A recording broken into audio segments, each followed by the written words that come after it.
ఈ పూట ఇదిగో అడిగని చూపినట్టుంటది. ఈ పూట ఆ తొంట చేతులన్నీ తీసుకొచ్చి మా ఇంటికి తోరణములు కట్టేదన్నమాట.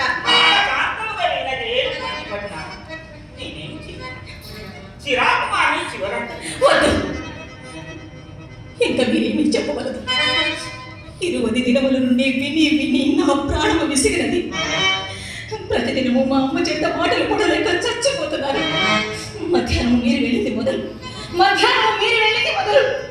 మా అమ్మ నన్ను కోసిన కోతకు నేను కనుక భరించింది, కానీ వేరొకరైతే ఏ మందో మాకు మీకు చావవలసినది. ఆ బాధ మీకు పడలేను. చూడండి, ఇక్కడ నుండి మీ దారి మీది, నా దారి నాది.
ఈ నెలలో ఎన్నని యాగాని